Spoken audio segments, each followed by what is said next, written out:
நல்ல தகப்பனே, சர்வ வல்லமையுள்ள எங்கள் ஆண்டவரே, தர்மையான நேரத்திற்காக உமக்கு ஸ்தோத்திரம். மகிமையுள்ள கரத்தில் தாழ்த்துகிறோம். தேவனாகிய கர்த்தர் எங்களுக்கு கொடுத்திருக்கிற நல்ல சந்தர்ப்பங்களுக்காக உமக்கு நன்றி. உம்மை துதிக்கும்படி நீர் ஏற்படுத்தி கொடுத்ததான இந்த சந்தர்ப்பத்திற்காக உமக்கு நன்றி. துதிகளையும் ஆராதனைகளையும் அங்கீகரித்ததான எங்கள் ஆண்டவர், இப்பொழுது நீர் எங்களோடு கூட பேசுகிறதான ஒரு நேரம், உம்முடைய வார்த்தையை அனுப்புகிறதான ஒரு நேரம், இந்த வார்த்தையினாலே இடைக்கட்ட போற தயவுக்காக உமக்கு ஸ்தோத்திரம். உடைய வார்த்தைகள் எங்கள் இருதயங்களை திறக்க போறதுக்காக உமக்கு நன்றி. வேத வாக்கியங்களை அறிந்து கொள்ளும்படி இருதயங்களை திறந்த எங்கள் ஆவியானவர் இன்னும் ஒரு விஷயம் எங்கள் இருதயங்களை திறக்கும்படி நாங்கள் செபிக்கிறோம். அப்பா, உடைய வார்த்தைகள் எங்களுக்குள்ளே கடந்து வரட்டும். உம்முடைய புதையல்கள் பொக்கிஷங்களை நாங்கள் எடுத்துக்கொள்ள கர்த்தர் கிருபை தருவீராக.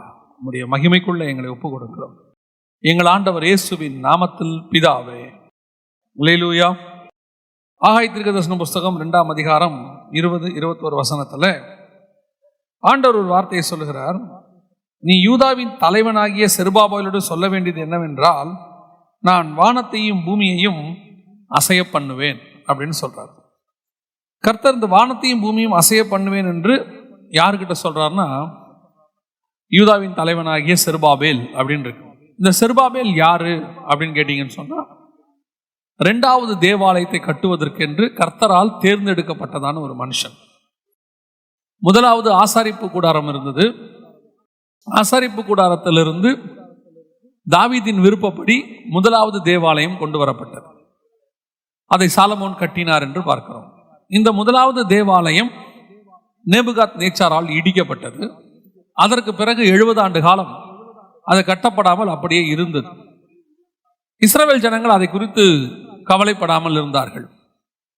ஒரு நாள் ஆண்டவர் செருபாபேலோடு கூட பிரதான ஆசாரியனாகிய யோசுவாவோடு கூட பேசும்போது சொல்றாரு, என்னுடைய ஆலயம் கட்டப்படாமல் இருப்பது எப்படி அப்படின்னு சொல்லிட்டு ஆலயத்தை கட்டும்படி அவர்களுக்கு உத்தரவு கொடுக்கிறார். அப்படி அவர்கள் ஆலயத்தை கட்டுகிற அந்த காலகட்டத்திலே நடுவில் கொஞ்சம் அவர்கள் ஆலயத்தை கட்டுவதில் சுணங்கி போகிறார்கள். மீண்டும் கர்த்தர் அவர்களை ஆலயத்தை கட்டும்படி மீண்டும் அவருடைய ஆவியை எழுப்புகிறார். அப்பொழுது செருபாபேலிட்ட கர்த்தர் சொல்ற வார்த்தை தான், வானத்தையும் பூமியையும் அசைய பண்ணுவேன் அப்படின்னு. ஒரு ஆலயம் கட்டுவதற்கு எதற்கு கர்த்தர் வானத்தையும் பூமியையும் அசைய பண்ணணும்? ஒரு ஆலயத்தை தான் கட்ட போறாரு, அதுவும் ஏற்கனவே கட்டின ஆலயம்தான். அந்த ஆலயத்தை கட்டுறதுக்கு முன்னாடியே கான்ஃபிடென்ட்டாக ஆண்டவர் சில விஷயம்லாம் சொல்றாரு. வெள்ளியும் என்னுடையது, பொண்ணும் என்னுடையது, நீங்கள் கவலைப்படாதீங்க, எல்லாம் நான் செய்வேன்லாம் சொல்லிட்டு ஆண்டவர் சொல்ற வார்த்தை, நான் வானத்தையும் பூமியையும் அசைய பண்ணுவேன். ஒரு ஆலயத்தை கட்டுறதுக்கு இவ்வளோ பெரிய விஷயத்தை செய்யணுமா? வானத்தையும் பூமியும் என்ன செய்யணும்? அசைக்கணுமா அப்படின்னு சொன்னா, இந்த வார்த்தையை ஒரு தடவை இல்லை 2 தடவை சொல்றார் ஆண்டவர். அதே 2ஆம் அதிகாரத்தில் 6வது வசனத்தை வாசியுங்கள். சேனைகளின் கர்த்தர் சொல்லுகிறார், கொஞ்ச காலத்துக்குள்ளே இன்னும் ஒரு தரம் நான் வானத்தையும் பூமியையும் சமுத்திரத்தையும் வெட்டாந்தரையையும் அசைய பண்ணுவேன் அப்படிங்கிறார்.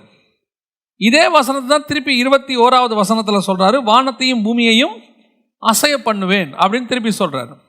அப்போ ஒரு தடவைக்கு 2 தடவை கர்த்தர் ஆலயத்தை கட்டும் போது சொல்றாரு, வானத்தையும் பூமியையும் அசைய பண்ணுவேன். அப்படின்னா இந்த வானத்தையும் பூமியை ஏன் அசைக்கணும்? இந்த ஆலயத்தை கட்டுறதுக்கு இவ்வளோ பெரிய விஷயமா அப்படின்னு சொல்லி ஆராய்ந்து கொஞ்சம் அதை தியானிச்ச போது, அந்த 6வது வசனத்துக்கு அப்புறம் கர்த்தர் சொல்றது ரொம்ப முக்கியமான வசனம். 7வது வசனத்தில் கர்த்தர் சொல்றாரு, சகல ஜாதிகளையும் அசைய பண்ணுவேன், சகல ஜாதிகளாலும் விரும்பப்பட்டவர் வருவார், இந்த ஆலயத்தை மகிமையினால் நிறைய பண்ணுவேன் என்று சேனைகளின் கர்த்தர் சொல்லுகிறார் அப்படின்னு இருக்கு. அப்ப இந்த 2வது ஆலயத்தில் ஏதோ ஒரு விசேஷம் இருக்கு. கீழே வரும்போது நிறைய சொல்றார், முந்தின ஆலயத்தின் மகிமை பார்க்கணும், பிந்தின ஆலயத்தின் மகிமை பெரிதாக இருக்கும் எல்லாம் சொல்றார். அப்படி இருக்கும்போது இந்த 2வது ஆலயம், முதல் ஆலயம் தான் நமக்கு ரொம்ப பெருசு. தாவீதோடைய விருப்பம், சவதரிச்சு வச்சாரு, சாலமோன் வந்து கட்டினாரு, பயங்கர ஞானம். அதுக்கு ஒவ்வொரு நாட்டில இருந்தும் மரம் கொண்டு வந்தாங்க, அது கொண்டு வந்தாங்க, இவ்வளோ இருக்கு. ஆனா 2வது ஆலயத்தை பத்தி ஒரு அவ்வளோ பெரிய விஷயங்கள் ஒண்ணுமே இல்லை. ஆனா இந்த 2வது ஆலயத்தை பத்தி சொல்லும் போது கர்த்தர் சொல்றாரு, வானத்தையும் பூமியையும் அசைய பண்ணுவேன். என்ன காரணம்? எந்த ஆலயம் அப்படின்னு பார்க்கும்போது, முதலாவது ஆலயம் என்பது சாலமோனினால் கட்டப்பட்டதான ஆலயம், நம்ம எல்லாருக்கும் தெரியும். அந்த ஆலயம் இடிக்கப்பட்டு விட்டது. அந்த ஆலயம் இடிக்கப்பட்ட உடனேயே அந்த ஆலயத்தை இடிச்சாச்சு அப்படின்னு சொன்னா, அதோடு கூட ஞானார்த்தமாய் அல்லது ஆவிக்குரிய விதத்தில் சொல்லுகிறேன், அதோடு கூட நியாயப்பிரமாணத்தின் ஆலயம் முடிவுக்கு வந்து விட்டது. ஆண்டவர் கட்டின நியாயப்பிரமாணத்தின் ஆலயம் என்ன ஆயிடுச்சு? முடிவுக்கு வந்துருச்சு. இப்போ கர்த்தர் கட்டுறது 2வது ஆலயம். புறஜாதியார் மத்தியிலிருந்து கர்த்தர் இதை பேசுகிறார். புறஜாதியாருக்கு மத்தியிலிருந்து கர்த்தர் சொல்ற வார்த்தை, நான் ஆலயத்தை கட்ட போறேன். அப்போ இந்த ஆலயம் எது அப்படின்னு கேட்டீங்கன்னா, புறஜாதியார் மத்தியில் கட்டப்படுகிற ஆலயம் நம்மை குறித்து ஆண்டவர் சொல்லுகிறார். அவர் முந்தின ஆலயத்துக்கும் பிந்தின ஆலயத்துக்கும் எதை கம்பேர் பண்றாருன்னா, செருபாபேல் கட்ட போற அந்த ஆலயத்தை பத்தி மட்டும் இல்ல. முந்தின ஆலயம் என்பது நியாயப்பிரமாண ஆலயம், பிந்தின ஆலயம் என்பது புதிய ஏற்பாட்டு ஆலயம், கிருபையின் பிரமாண சுயாதீன பிரமாண ஆலயம். அதாவது உங்களையும் என்னையும் குறித்து சொல்லுகிறார். ஏன்னா புதிய ஏற்பாட்டில் ஆலயம் என்பது கட்டடத்தை அல்ல, ஆலயம் என்பது உங்களையும் என்னையும் குறிக்கிறது. அல்லேலூயா. கொரிந்தியருக்கு எழுதின 1வது நிருபம் 3ஆம் அதிகாரம் 16வது வசனம், நீங்கள் தேவனுடைய ஆலயமாய் இருக்கிறீர்கள் என்று தேவனுடைய ஆவியானவர் உங்களுக்குள் வாசமாய் இருக்கிறார் என்றும் அறியீர்களா. அப்ப ஆலயம் யாரு? நாம தான் தேவனுடைய ஆலயம். 1 கொரிந்தியர் 6:19, உங்கள் சரீரமானது நீங்கள் தேவனாலே பெற்றும் உங்களில் தங்கியும் இருக்கிற பரிசுத்த ஆவியின் ஆலயமாய் இருக்கிறது. அப்ப இது 2வது ஆலயம். ஒரு ஆலயம் என்பது சாலமோன் கட்டின கைகளால் கட்டின கற்களால் ஆனதான ஆலயம். 2வது ஆவியானவர் வாசம் பண்ணுகிற ஆவியினாலே கட்டப்படுகிறது ஆலயம். உங்களையும் என்னையும் குறித்து வேதம் சொல்லுகிறது. இந்த ஆலயத்தை கட்டும் போதுதான் கர்த்தர் ஒரு வார்த்தை சொல்றாரு, 2வது ஆலயம். இதான் ஸ்பிரிச்சுவல், அதுல இருக்கிற தாட். ஏன் அப்படின்னா, இந்த ஆலயத்துல தான் வசனம் தெளிவா சொல்லுது, சகல ஜாதிகளையும் அசைய பண்ணுவேன், சகல ஜாதிகளாலும் விரும்பப்பட்டவர் வருவார், இந்த ஆலயத்தை மகிமையினால் நிறைய பண்ணுவேன் அப்படின்னு சொல்லுது. அப்போ அந்த முந்தின ஆலயத்தை பற்றி சொல்லும் போதே இயேசு தெளிவா சொல்லிட்டார், ஒரு கல்லின் மேல் ஒரு கல் இல்லாதபடிக்கு இடிக்கப்பட்டு போகும். அது முடிஞ்சிருச்சு. அது செருபாபேல் கட்டினாலும் சரி, அல்லது சாலமோன் கட்டினாலும் சரி, கைகளால் கட்டப்பட்ட கற்களாலான அந்த ஆலயத்திலே கர்த்தர் வாசமாய் இருக்கவில்லை. வசனம் தெளிவா இருக்குது. அப்ப கர்த்தர் சொல்ற 2வது ஆலயம் என்பது உங்களையும் என்னையும் குறித்து. இன்னைக்கும் நீங்களும் நானும் தான் கர்த்தருடைய ஆலயமாய் இருக்கிறோம். அப்ப கர்த்தர் இந்த ஆலயத்தை கட்டும் போது நீங்கள் ஒவ்வொருத்தரும் ஒரு ஆலயம். இங்க உட்கார்ந்துருக்கிற அத்தனை பேரும் ஒரு சர்ச், ஆலயம். அப்போ நம்ம எல்லாரும் சர்ச்னா பரலோகத்தில் நிறைய சர்ச் இருக்குமா? இல்ல. மணவாட்டி சபைன்னு ஒன்று இருக்கு. அந்த மணவாட்டி சபையில நீங்க எல்லாரும் ஒரு பார்ட், நாம எல்லாம் ஒரு அங்கம், நாம எல்லாம் இசைவாய் கட்டப்பட்ட ஒரு ஆலயமாய் அங்கே காணப்படுவோம். புரியுதா? சாலமோன் ஆலயத்துக்கு ஒரு கல்லுக்கல்லா வச்சு கட்டினாங்க இல்லையா? இப்ப செருபாபேல்ட்ட சொல்லும் போது கூட சொல்லுவாரு, ஒரு கல்லின் மேல் ஒரு கல் வைத்து கட்டப்படும் அப்படிம்பாரு. அப்படி கட்டப்பட்டது போல இப்ப நம்மளை வச்சு பரலோகத்தில் ஆண்டவர் என்ன செய்யறாரு? ஒரு ஆலயத்தை கட்டுகிறார், சாட்சியின் கூடாரமாகிய ஆலயம். அப்ப நாம தான் ஒரு கல்லின் மேல் ஒரு கல்லு மாதிரி ஒரு ஆவியில இன்னொரு ஆவியிலோடு கூட இணைக்கப்பட்டு நாம் எல்லாம் அவருக்குள் இசைவாய் கட்டப்பட்டிருக்கிறோம், ஜீவ கற்கள் என்று பேதுரு எழுதுகிறார். அப்ப நீங்களும் நானும் எல்லாருமே ஒரு ஆலயம். அப்ப இந்த ஆலயத்தை கட்டும் போதுதான் வசனம் சொல்லுது, வானத்தையும் பூமியையும் அசைய பண்ணுவேன், சகல ஜாதிகளாலும் விரும்பப்பட்டவர் வருவார், அவர் மகிமையில, அந்த மகிமையில இந்த ஆலயம் நிரம்பி இருக்கும். அப்ப இந்த ஆலயத்தை உருவாக்குறோம். நீங்களும் நானும் ஒரு ஆலயம்னு சொன்னா, கர்த்தர் விரும்பப்பட்டவர் நமக்குள்ள இருப்பாருன்னா, அவருடைய மகிமையினால நிரம்பி இருக்கிறோம்னா, இந்த ஆலயத்துல நாம இருக்கிற, இந்த ஆலயம் கட்டப்படும் போது அல்லது நாம் ஆலயமா இருக்கும் போது வானமும் பூமியும் அசையும். கர்த்தர் நமக்காக என்ன செய்வாரு? வானத்தையும் பூமியும் அசைய பண்ணுவார். நான் இதை ஏதோ வசனத்துக்காக சொல்லல, கொஞ்சம் ஆவியானவர் இதை படிக்கும் போது எனக்கு ஒரு காரியம் சொல்லி கொடுத்தார். இப்ப 2வது ஆலயத்தை கட்டுறதுக்கு இயேசு வரார், அதாவது ஸ்பிரிச்சுவல் சர்ச்சை உருவாக்குறதுக்கு இயேசு வரார். நான் இந்த வசனத்திலிருந்து கூட சொல்ல முடியும். இயேசு கிறிஸ்துவானவர் மணவாட்டி சபையை உருவாக்கத்தான் வந்தார். இயேசு மரித்த போது அவருடைய விழாவில குத்தினார்கள். அவர் நித்திரை அடைந்த, அதாவது அவர் ஜீவனை விட்ட போது விழாவில் குத்துறான். அதோட அர்த்தம் என்னன்னா, ஆதாம் நித்திரை அடைந்த போது விழாவில குத்தி ஏவாள் எடுத்தாங்க. இயேசு ஜீவனை விட்டு நித்திரை அடைந்த போது விழாவில குத்தி புதிய ஏற்பாட்டு சபையை எடுத்திருக்கிறாங்க. இப்ப நம்மளை ரெடி பண்ணிட்டு இருக்கிறார், கட்டிக்கிட்டு இருக்கிறார். இப்ப எப்படி செருபாபேல் ஆலயம் கட்டின மாதிரி நம்மளை கட்டுறார். அப்படி கட்டும் போது இயேசு கிறிஸ்து ஆரம்பிக்கும் போது, இந்த பூமிக்குள்ள நுழையும் போது இந்த வசனம் அப்படியே நிறைவேறுச்சு. எந்த வசனம்? வானத்தையும் பூமியையும் அசைய பண்ணுவேன் அப்படிங்கிற வசனம் நிறைவேறுச்சு. எப்படி நிறைவேறுச்சு அப்படின்னா, எடுத்து வச்சுக்கொள்ளுங்க, 2 வசனங்களை நம்ம அதில் தான் பார்க்க போறோம். மத்தேயு எழுதின சுவிசேஷம் 2ஆம் அதிகாரத்தையும் லூக்கா எழுதின சுவிசேஷம் 2ஆம் அதிகாரத்தையும் எடுத்து வச்சுக்கொள்ளுங்க. இப்ப இயேசு கிறிஸ்துவானவர் பூமிக்குள்ள நுழையிறார். இயேசு பூமிக்குள்ள நுழையும் போது சொல்லப்படுகிறதான வசனம் பாருங்க, வாசிங்க. லூக்கா எழுதின சுவிசேஷம் 2ஆம் அதிகாரம் 14 வாசிங்க. உன்னதத்தில் இருக்கிற தேவனுக்கு மகிமையும் பூமியிலே சமாதானமும் மனுஷன் மேல் பிரியமும் உண்டாவதாக அப்படின்னு இருக்கு. இப்ப இயேசு உள்ள நுழையும் போது 2 வார்த்தை, உன்னதத்தில் இருக்கிற தேவன், பூமியிலே சமாதானம், வானத்தையும் பூமியையும் அசைய பண்ணுவேன் அப்படிங்கிறது. இதுல எப்படி வானமும் பூமியும் ஒரு அசைவை கண்டது அப்படின்னு கேட்டீங்கன்னு சொன்னா, இப்போ இயேசு கிறிஸ்துவை குறித்து வேதம் சொல்லுது, அவராலே அவருக்காக சகலமும் உண்டாக்கப்பட்டது. இயேசு கிறிஸ்துக்காக தான் எல்லாமே என்ன செய்யப்பட்டது? உண்டாக்கப்பட்டது. சகலமும் அவராலேயே உண்டாக்கப்பட்டது. இப்படி இருந்த ஒரே தேவனாக, அனாதி தேவனாக இருந்தவர் சிருஷ்டிப்பை ஆரம்பித்து ஆதி தேவனாக மாறுகிறார். ஆதிக்கும் அனாதிக்கும் என்ன விஷயம்னா, சிருஷ்டிப்பு தொடங்கினது ஆதியிலே தேவன் வானத்தையும் பூமியையும் சிருஷ்டித்தார். சிருஷ்டிப்புக்கு முன்னாடியே ஆண்டவர் இருக்கிறார். அதுக்கு பேர் தான் அனாதி தேவன். அதுக்கு பேர் என்னது? அனாதி தேவன். சிருஷ்டிப்பு எல்லாம் இல்லாத காலத்திலிருந்தே அவர் இருக்கிறார். அவருடைய நாட்கள் முடிவடைவதில்லை, அவருடைய வருஷங்கள் முடிவடைவதில்லைன்னு சொல்ற மாதிரி அவர் அனாதி தேவன்.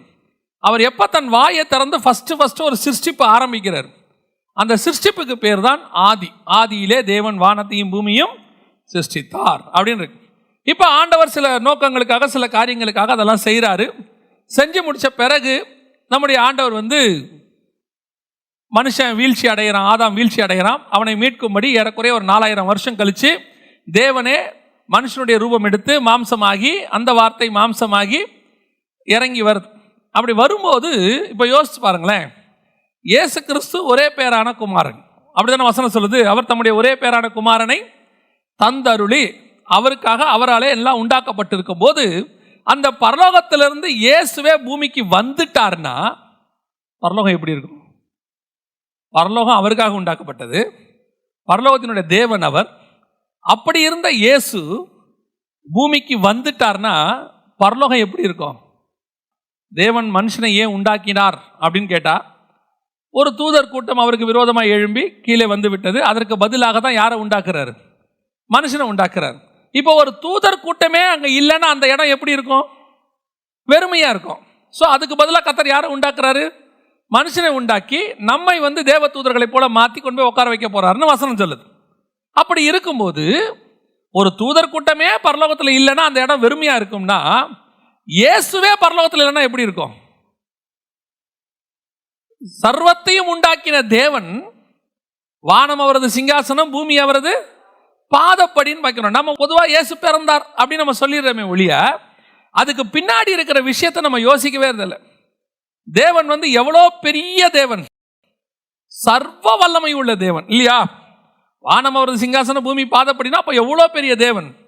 அந்த தேவன் மரியாளுடைய வயிற்றுக்குள்ள ஒரு 3-4 கிலோ உள்ள ஒரு குழந்தையா மாறணும்னா எவ்வளோ கஷ்டம்.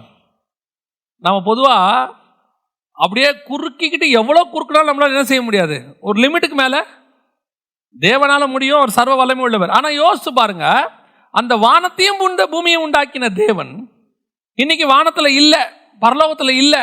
அவர் கிளம்பி எங்கே வந்துட்டாரு? சர்வ வல்லமை உள்ள தேவன் இல்லாத பரலோகம் எப்படி இருக்கும்? அதுதான் ஃபர்ஸ்ட் டைம் எக்ஸ்பீரியன்ஸ். தேவனே இல்லாமல் பரலோகம் இருக்கிறது. அவர் அனுப்பி வச்சாச்சு. பரலோகம் இப்போ எப்படி இருக்கும்? பரலோகத்தில் ஒரு மிகப்பெரிய அசைவு எப்படி இருக்குன்னு யோசித்து பாருங்க. இப்போ அவர் இறங்கி வராரு. பெரிய ஆச்சரியம் என்னன்னா, இயேசு பூமிக்கு வந்துட்டாருன்னா சர்வ சேனையும் எங்கே வந்துருச்சான்? பூமிக்கு வந்துருச்சு. அவர் பிறந்த அன்னைக்கு சர்வ சேனையும் எங்கே இருக்கு? பூமியில் இருக்கு. அதான் நான் சொல்லுவேன், இயேசு இருக்கிற இடம் எதுவாக இருந்தாலும் அந்த இடம் பரலோகமாக மாறிடும். இயேசு பரலோகத்தில் இருந்தாருன்னா அங்கே சர்வ சேனை இருந்து அது பரலோகம். இயேசு பூமிக்கு வந்துட்டாருன்னா சர்வசேனை எங்க வந்துருச்சு? பூமிக்கு அவன் இங்க பாட்டு பாட ஆரம்பிச்சிட்டான்.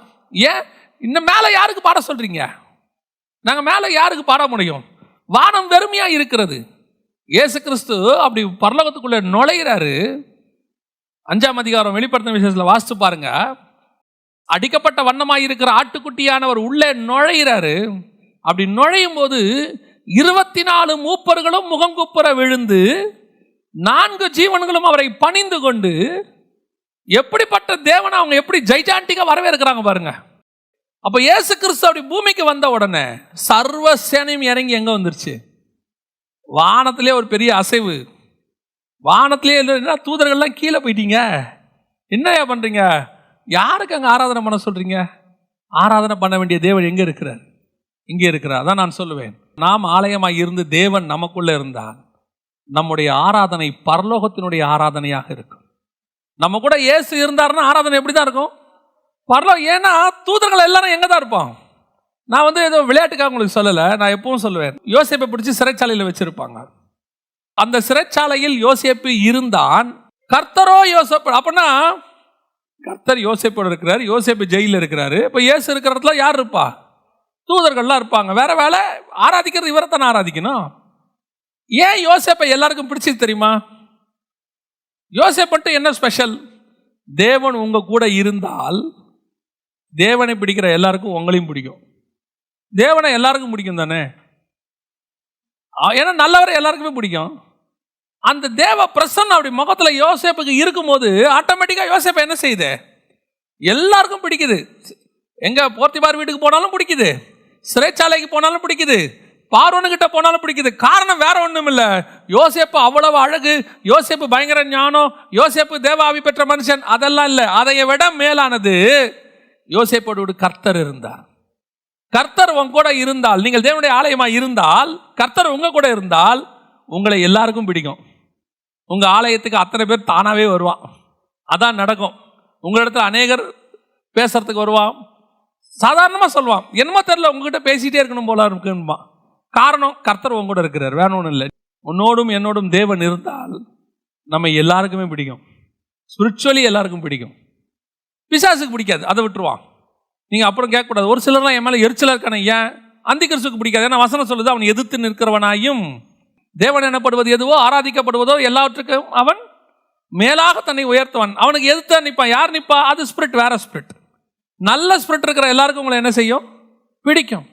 அப்போ இயேசு கிறிஸ்து வந்துட்டாரு, வானத்திலே பெரிய அசைவு. என்ன அசைவு? அவர் வரும்போது பரலோகத்தில் இருக்கிற தூதர்லாம் கீழே வந்துட்டான், இயேசுவும் கீழே வந்துட்டார். இப்போ பரலோகத்தில் என்ன பண்ணுறது? இது முதலாவது. அதை விட ரொம்ப முக்கியம், பூமியை அசைய பண்ணுவேன். கர்த்தர் என்ன வார்த்தை சொல்றாரு? பூமியை அசைய பண்ணுவேன். இயேசு பிறந்த போது பூமியில் என்ன அப்படி ஒரு அசைவு? அவர் ஆலயத்தை கட்ட வந்துட்டாரு, 2வது ஆலயத்தை உருவாக்க வந்திருக்கிறாரு, உங்களை என்னை உருவாக்க வந்திருக்கிறாரு. அந்த இயேசு பிறந்த இடத்துல மட்டும் நடந்த சம்பவம் என்ன மிகப்பெரியதான ஒரு அசைவு ஏற்பட்டது அப்படின்னு சொல்லி இந்த சில காரியங்களை ஆண்டவர் அந்த வசனத்தை படிக்கும்போது சொல்லி கொடுத்தார். ஃபர்ஸ்ட் வாசிங்க, மத்தேயு எழுதின சுவிசேஷம் 2ஆம் அதிகாரம் 3வது வசனத்தை வாசிங்க. ஏரோது ராஜா அதை கேட்டபோது அவனும் அவனோடு கூட எருசலேம் நகரத்தார் அனைவரும் கலங்கினார்கள். இயேசு பிறந்தா என்ன வரும்? ராஜாக்களுக்கு என்ன வரும்? கலக்கம் வரும். நகரத்து ஜனங்களுக்கு என்ன வரும்? கலக்கம் வரும். ஆகாய புஸ்தகம் 2ஆம் அதிகாரத்தில் அந்த வசனம் என்ன சொல்லுது பாருங்க, 21, 22 வாசிங்க. நீ யூதாவின் தலைவனாகிய செருபாபேலோடு சொல்ல வேண்டியது என்றால், நான் வானத்தையும் பூமியையும் அசைய பண்ணி ராஜ்யங்களின் சிங்காசனத்தை கவிழ்த்து ஜாதிகளுடைய ராஜ்யத்தின் பலத்தை அழித்து ரதத்தையும் அதில் ஏறி இருக்கிறவர்களையும் கவிழ்த்து போடுவேன். குதிரைகளோடு கூட அவைகளின் மேல் ஏறி இருப்பவர்கள் அவரவர் தங்கள் தங்கள் சகோதரின் பட்டயத்தாலே. இயேசு வந்து பூமியை அசைக்க தொடங்கினா ஃபர்ஸ்ட் நடக்கிறது என்ன தெரியுமா? ராஜாக்கள் கவிழ்ந்து போவார்கள். ராஜாக்களுக்கு என்ன உண்டாகும்? கலக்கம் உண்டாகும். எருசலேம் நகரத்தாருக்கு என்ன உண்டாயிற்று? கலக்கம். அப்ப கிறிஸ்து உனக்குள்ள பிறந்தார்னா உங்களை பார்த்து அவங்களுக்கு என்ன உண்டாகும்? கலக்கம் உண்டாகும். உங்களை பத்தின பயம் ஒன்று உண்டாகும் அவர்களுக்கு. இது தானா நடக்கும். நீங்க ஒண்ணுமே செய்ய வேணாம். உங்க மேல நல்லா கவனிச்சுக்கொள்ளுங்க. நீங்க பைபிள் ஃபுல்லா எடுத்து பாருங்க. எலியாவை கண்டு ஆகாப் பயந்திருந்தான்னு இருக்கும். இயேசு கிறிஸ்துவை குறித்து அவர்கள் பயந்திருந்தார்கள் அப்படின்னு இருக்கும். அப்போஸ்தலர்களை குறித்து ஒரு பயம் அவர்களுக்கு உண்டாயிற்று அப்படின்னு இருக்கும். நீங்க எடுத்து பாருங்க. எப்ப எங்க தேவனுடைய அசைவு, தேவன் உங்களோடு கூட இருக்கிறாருன்னா உங்களை பத்தின என்ன உண்டாகும்? ஒரு பயம் உண்டாகும். அந்த பயம் ஸ்பிரிச்சுவலி உண்டாகிற பயம். அதைத்தான் நான் சொல்லுவேன். நீங்க வாசிச்சு பாருங்க, அந்த வசனத்தை வாசிங்க. அப்போஸ்தலர் நடவடிக்கைகள் 5ஆம் அதிகாரம் 11வது வசனம் வாசிங்க. சபையார் எல்லாருக்கும் இவைகளை கேள்விப்பட்ட மற்ற யாவருக்கும் மிகுந்த பயம் உண்டாயிற்று. 13, மற்றவர்களில் ஒருவரும் அவர்களோடு கூட சேர துணியவில்லை. இதுதான் உங்களை பத்தின பயம் உண்டாகிறது. ஒரு ஆவிக்குரிய ஸ்பிரிச்சுவல் பயம் ஒன்று வரணும். நான் சொல்ற பயம்னா நீங்க அப்படியே பார்த்து நல்லா ஜிம்முக்கெல்லாம் போய் பாடி ஏற்றி நல்லா மீசையெல்லாம் முறுக்கி வச்சுக்கிட்டு 4 பாடி கார்ட்ஸோட வர்றதில்லை, அந்த பயம் இல்லை. அது மாம்ச பயம். ஸ்பிரிச்சுவல் பயம். ஆகாப்பு கிட்ட ஒரு பெரிய சேனையே இருக்கு, ஆனா எலியா ஒத்த மனுஷன். ஆனா எலியா பார்த்து யார் பயப்படுறது? ஆகாப் பயப்படுறான். அதை விட பெரிய ஆச்சரியம், ஆகாப்போடைய வேலைக்காரங்கிட்ட எலியா சொல்றான். எனக்கு ரொம்ப பிடிக்கும் அந்த வார்த்தை. எலியா சொல்றான், எலியா வந்திருக்கிறேன் என்று போய் சொல், போய் ஆகாப்ப நான் வர சொன்னேன்னு சொல்லு. ஒரு தேசத்தை ஆளுகிற ராஜா ரதத்தை எடுத்துக்கிட்டு யாரை பார்க்க வரான்? இன்னைக்கு சொல்லி பாருங்க, இன்னைக்கு சொல்லி பாருங்க. நான் சொன்னேன்னு போய் அவர் வர சொல்லு, சொன்னவனை தூக்கிட்டு வாடாம்பா இன்னைக்கு. ஆனால் இப்பொழுதும் நான் சொல்லுவேன், தேவன் நம்மோடு கூட இருந்தால், இயேசு நமக்குள் பிறந்திருந்தால் ஒரு பயம் நம்மை குறித்து உண்டாகும். அது ஸ்பிரிச்சுவல் பயம். திருப்பியும் சொல்றேன், அது என்ன பயம்? ஸ்பிரிச்சுவல் பயம். உன் ஆஃபீஸ்லையோ அல்லது உன் கூட வேலை பார்க்குற இடத்துலையோ அல்லது உன் சொந்தக்காரங்க மத்தியிலையோ உன் மேலே பொறாமை இருக்கும், எரிச்சல் இருக்கும், எல்லாம் இருக்கும். ஆனால் உங்கள் மேலே ஒரு பயம் இருக்கும். நம்மக்கிட்ட ராஜ்யம் இருக்குதா? இல்லை. நம்மக்கிட்ட அதிகாரம் இருக்கா? எதுவும் கிடையாது. ஆனால் அவருக்கு தெரியுது அவங்க கிட்ட ஏதோ ஒன்று இருக்கு, அவனை தொடக்கூடாது, அவ்வளோதான். இதுதான் ஸ்பிரிச்சுவல் பயம். ராஜாக்களை தள்ளி ராஜாக்களை உருவாக்குகிற தேவன். அவர் இன்னும் அப்படியே தான் இருக்கிறார், நேற்றும் இன்றும் என்றும் மாறல. அவர் நினைச்சார்னா நேபுகாத் நேச்சார புள்ளி மேய வைப்பாரு. அவர் நினைச்சார்னா பார்வோன் இருதயத்தை கடினப்படுத்துவார். அவர் நினைச்சார்னா செங்கடலை போட்டு அழிப்பார். அவரால் எல்லாம் முடியும். ஆனால் அவை எல்லாம் நமக்காக கர்த்தர் செய்வார். இஸ்ரவேல் ஜனங்களுக்காக தான் அவ்வளவும் செஞ்சாரு. இன்னைக்கும் நமக்கு ஆண்டவர் அதை செய்யறாரு. ஆனா உங்களுக்கு எனக்கும் அது தெரியணும். நம்மை குறித்து ஒரு பயம் எருசலேம் நகரத்துக்கு மாத்திரமல்ல, எல்லா நகரத்துக்கும் இது பொருந்தும். கர்த்தர் உன்னோடு கூட பிறந்தால், உன் சபையில் இருந்தால், உன் சபையை குறித்த கலக்கம் எல்லோருக்கும் உண்டாகும். கிட்ட வரத்துக்கு பயப்படணும், அது நடக்கும். 2வது வாசிங்கள், மத்தேயு எழுதின சுவிசேஷம் 2ஆம் அதிகாரம் 1வது வசனம் வாசிங்க. ஏரோது ராஜாவின் நாட்களில் யூதேயாவில் உள்ள பெத்லெகேமிலே இயேசு பிறந்த பொழுது கிழக்கிலிருந்து சாஸ்திரிகள் எருசலேமுக்கு வந்து. கிழக்கிலிருந்து சாஸ்திரிகள் வந்தாங்களாம். இயேசு பிறந்திருக்கிறது பெத்லெகேம்ல. நோ மீடியா, எந்த டிவியும் அனௌன்ஸ் பண்ணல, எதுவும் சொல்லல. எப்படி கிழக்கிலிருந்து சாஸ்திரிகள் வந்தாங்க? உங்களுக்கு நான் இப்போ ஒரு ஹிஸ்டாரிக்கல் ப்ரூஃப் சொல்ல விரும்புகிறேன். இயேசு பிறந்த போது எத்தனை சாஸ்திரிகள் வந்தாங்க பார்க்கறதுக்கு? 3 பேரா? எங்க இருக்கு? நம்மளாம் கணக்கு வச்சுக்கிட்டோம் இல்லையா? ஏன்னா 3 கிஃப்ட் வந்துச்சு இல்ல, பொன், வெள்ளை போலம், தூப வர்க்கம். இது 3 வந்தோன்னா அப்போ எத்தனை பேர் தான் வந்திருக்கணும்? 3 பேர் வந்திருக்கணும். இப்போ நம்ம ஒரு வீட்டுக்கு போகும்போது ஸ்வீட்டு, காரம், பழம் 3 வாங்கிட்டு போனா 3 பேர் தான் போனோன்னு அர்த்தமா? இல்லை, நம்ம நினச்சிக்கிட்டோம். அதனால நம்ம எல்லா கிறிஸ்மஸ் ப்ரோக்ராம்லையும் ட்ராமாவில் எத்தனை பேர் தான் வருவாங்க? ஆமாம், 3 பேர் தான் வருவாங்க. ஆக்சுவலாக எவ்வளோ பேர் தெரியுங்களா? குறைஞ்சபட்சம் 2000 பேர் வந்திருக்கிறாங்க இயேசுவை பார்க்க. எங்கே இருக்குன்னு கேட்டிங்கன்னா, சைனாவில் உள்ள ஹான் டைனாசிட்டி அப்படின்னு சொல்லுவாங்க. அங்கே உள்ள ஒரு யூனிவர்சிட்டியில், அந்த ஹான் டைனாசிட்டியில் இருந்த ஒரு யூனிவர்சிட்டி, அதில் இதை பற்றின குறிப்புகள் வச்சுருக்கிறாங்க. அதில் எந்த குறிப்பை வச்சுருக்கிறாங்கன்னா, இந்த 2000 வருஷத்துக்கு முன்னாடி வானத்தில் ஒரு நட்சத்திரம் வந்துச்சு இல்லை, கிழக்கிலே ஒரு நட்சத்திரத்தை கண்டு யூதருக்கு ராஜாவாய் பிறந்திருக்கிறவர் எங்கேன்னு அவங்க வந்தாங்க இல்லையா? இந்த இடத்துல அவங்க சொல்கிறாங்க பாருங்க, யூதருக்கு ராஜாவாய் பிறந்திருக்கிறவர் எங்கே? கிழக்கிலே அவருடைய நட்சத்திரத்தை கண்டு அப்படின்னு 2வது வசனம் இருக்குல்ல. இந்த நட்சத்திரத்தை பற்றின குறிப்பு அங்கே இருக்கு. ஏன்னா ஒவ்வொரு வானத்தில் வரக்கூடியதான வினோதமான காரியங்களை எல்லாம் அவங்க குறிப்பெடுத்து வச்சுருப்பாங்க அந்த யூனிவர்சிட்டியில். அந்த யூனிவர்சிட்டி வந்து 2500 வருஷம் பழசு. ஸோ அவங்களுடைய யூனிவர்சிட்டியில் இந்த நட்சத்திரத்தை பற்றி இருக்குது. ஏரோது காலத்தில் இப்படி ஒரு நட்சத்திரம் வந்துச்சு அப்படின்னு. ஸோ அந்த குறிப்போட என்ன இருக்குன்னா, இயேசுவை பார்க்கறதுக்கு ஏறக்குறைய 2000க்கும் மேற்பட்டவர்கள் வந்தார்கள் அப்படின்னு அவங்கக்கிட்ட ஒரு குறிப்பு இருக்குது. பைபிளில் 3ன்னு இல்லை, நம்மக்கிட்ட 2000ன்னு இல்லை. அவங்க சொன்ன ஒரு குறிப்பில் 2000க்கு மேல். அப்போனா யோசிச்சு பாருங்க, கிழக்கிலிருந்து ஈஸ்ட் அப்படின்னு சொன்னால் அன்னைக்கெல்லாம் 3 கண்டம் தான். ஐரோப்பா, ஆப்பிரிக்கா, ஆசியா தான். ஏன்னா அமெரிக்காவெல்லாம் கொலம்பஸ் 16ஆம் நூற்றாண்டில் தான் கண்டுபிடிச்சார். அப்போல்லாம் 2 அமெரிக்கா கிடையாது, ஆஸ்திரேலியா கிடையாது. அப்போ ஜனங்க அங்கே இருக்கிறது தெரியாது. தரவழி பாதை தான். தரவழி பாதையில் நமக்கு கிழக்கு தான் லாஸ்ட். எங்கே இருக்குது கிழக்கில் எது லாஸ்ட்னா நம்ம சைனாவும் இந்தியாவும் தான் லாஸ்ட். ஈக்குவட்டாருக்கு மேலே சைனா, ஈக்குவட்டாருக்கு கீழே இந்தியா. இதுதான் கிழக்கில் லாஸ்ட் கண்ட்ரி. அப்போ கிழக்கிலிருந்து சாஸ்திரிகள் வந்தார்கள் அப்படின்னா எங்கேருந்து தான் வந்திருக்கணும்? ஒன்று சைனாலேருந்து வந்திருக்கணும், இல்லை இந்தியாவிலேருந்து வந்திருக்கணும். அப்போ இந்த சைனாவுடைய ஹான் யூனிவர்சிட்டியில் இந்த குறிப்பு இருக்கிறதுனால சைனாலேருந்தும் போயிருக்காங்க. அவங்க சொன்ன குறிப்பின்படி ஒரு 2000 பேருக்கு மேலே போயிருக்கிறாங்க. அப்படின்னா ஏதோ ஒரு பெத்லகேமில், இஸ்ரவேலில் ஒரு மூலையில் சத்திரத்தில் பிறந்து மாட்டு தொழுவத்தில் கிடத்தப்பட்ட ஒரு குழந்தையை பார்க்க 2000 பேருக்கு மேலே வந்திருக்கிறான்னா அப்போ பூமியில் என்ன உண்டாயிருக்கு? ஒரு பெரிய அசைவு உண்டாயிருக்குது இல்லை? இப்போ இங்கிலாந்து அரசவையில் ஒரு குழந்தை பிறந்துச்சு, ராணியோடைய பேத்தியோ பேரனுக்கோ ஒரு குழந்தை பிறந்துச்சுன்னா உலகம் முழுக்க என்ன உண்டாகும்? ஒரு பெரிய அதிர்வு. ஒரு குழந்தை பிறந்துருச்சு அப்படின்னு எல்லா மீடியாவும் என்ன செய்யும்? கவர் பண்ணும். இதுவே நம்ம ஊரில் மதுரைக்கு பக்கத்தில் ஒரு கிராமத்தில் ஒரு குழந்தை பிறந்துச்சு அப்படின்னா என்ன உண்டாகும்? ஒன்றும் உண்டாகாது. அவங்க சொந்தக்காரங்க ஒரு 10 பேர் என்ன செய்வாங்க? பார்த்துட்டு போவாங்க, அவ்வளோதான். கிழக்கிலிருந்து கிட்டத்தட்ட அவங்க வர்றதுக்கு 1 வருஷத்துக்கு மேலே ஆயிருக்கு. ஏன்னா ஏரோது சொல்றாரு 16வது வசனத்தில் என்ன இருக்கு பாருங்க. பெத்லகேமிலும் அதன் சகல எல்லைகளிலும் இருந்த 2 வயதுக்கு உட்பட்ட எல்லா ஆண் பிள்ளைகளையும். எதனால அப்படின்னா தான் சாஸ்திரிகளிடத்தில் திட்டமாய் விசாரித்த காலத்தின் படியே. அப்படின்னா குழந்தை பிறந்து எத்தனை வருஷம் ஆகி போச்சு? 2 வருஷம் ஆயிடுச்சு. அப்போ சாஸ்திரிகள் கிழக்குலேருந்து இங்கே வரத்துக்கு குறைஞ்சபட்சம் 1 வருஷம் 1.5 வருஷத்துக்கு மேலே ஆயிடுச்சு. ஏன்னா நடந்து வரணுமே. ஒட்டகத்தில் வரணும், இல்லைன்னா நடந்து வரணும், கழுத மேலே வரணும்.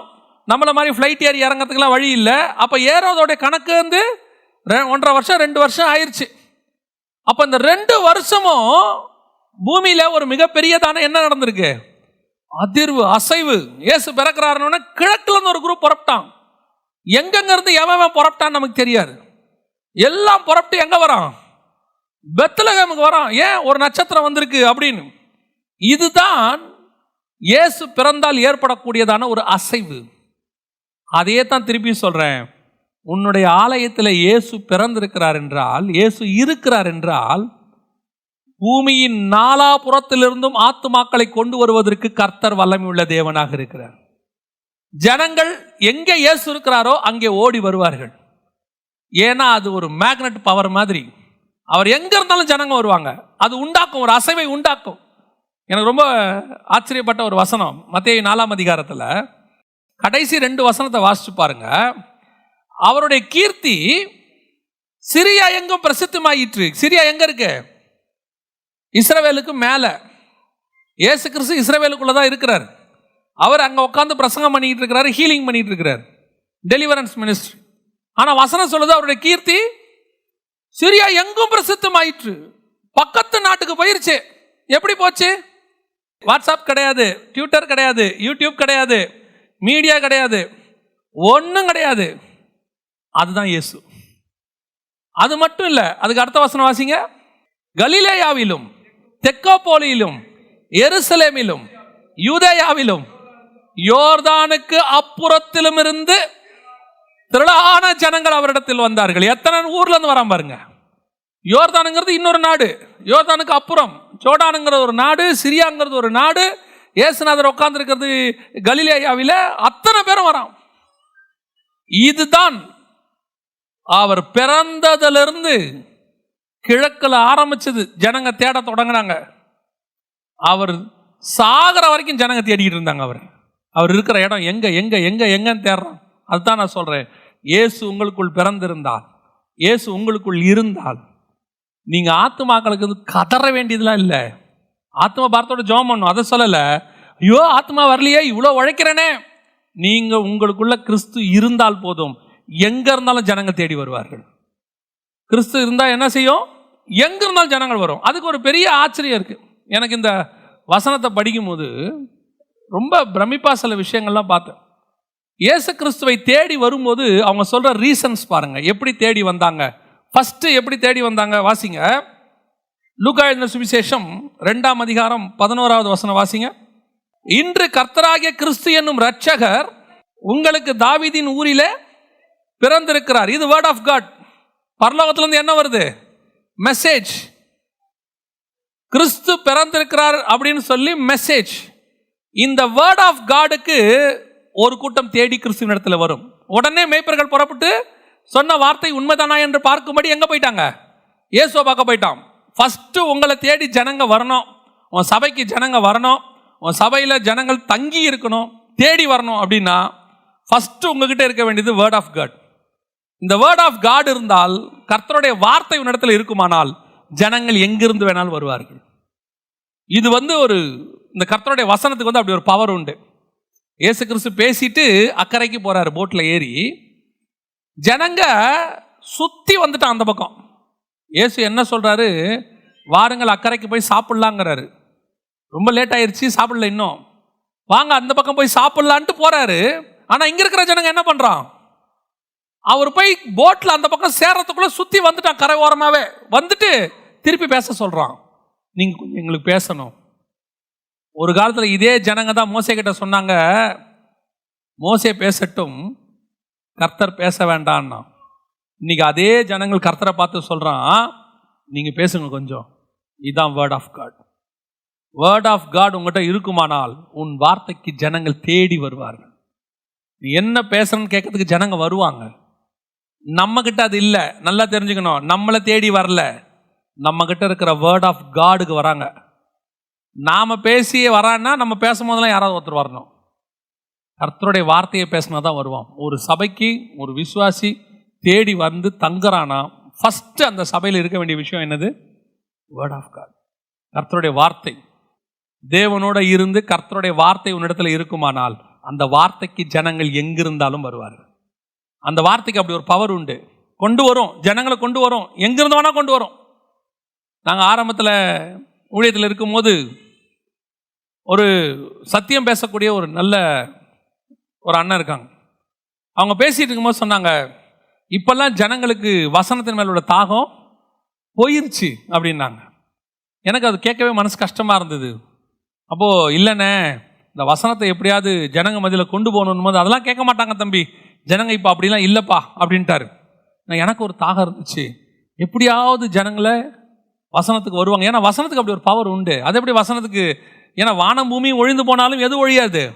வார்த்தை ஒழியாது. வார்த்தைக்கு எப்பவும் பவர் உண்டு. ராஜாக்கள் பவர் போகும், அதில் ஆரம்பிச்சு கரண்ட் வரைக்கும் பவர் போகும். ஆனால் பவர் போகாதது ஒன்னே ஒன்று, கர்த்தருடைய வார்த்தை மட்டும்தான். இப்போ எனக்கு ஒரு பெரிய நம்பிக்கை இருந்துச்சு. ஆனால் லாக்டவுன் இதெல்லாம் வந்துச்சு பாருங்க, இன்னைக்கு வசனத்துக்கென்று லட்சக்கணக்கான ஜனங்கள் உருவாகி இருக்கிறாங்க. வேற எதுவுமே கிடையாது, ஒன்லி வேர்ட் ஆஃப் காட். இன்னைக்கு ஆல் ஓவர் த வேர்ல்ட் நான் பார்க்குறேன், வசனம் பேசுகிற ஊழியக்காரங்களுக்கெல்லாம் பயங்கரமாக ஜனங்க போய் உட்காந்து வசனம் கேட்குறாங்க. அது ஒரு சந்தோஷம், அதான் உண்மையும் கூட. ரெண்டாவது, இயேசுவை எப்படி தேடி வருவார்கள் ஜனங்கள்? வாசிங்க 2ஆம் அதிகாரம் மத்தேயு சுவிசேஷம் 2வது வசனம் வாசிங்க. 2:2 வாசிங்க. யூதருக்கு ராஜாவாக பிறந்திருக்கிறவர் எங்கே? கிழக்கிலே அவருடைய நட்சத்திரத்தை கண்டு அவரை பணிந்து கொள்ள வந்தோம் என்றார்கள்.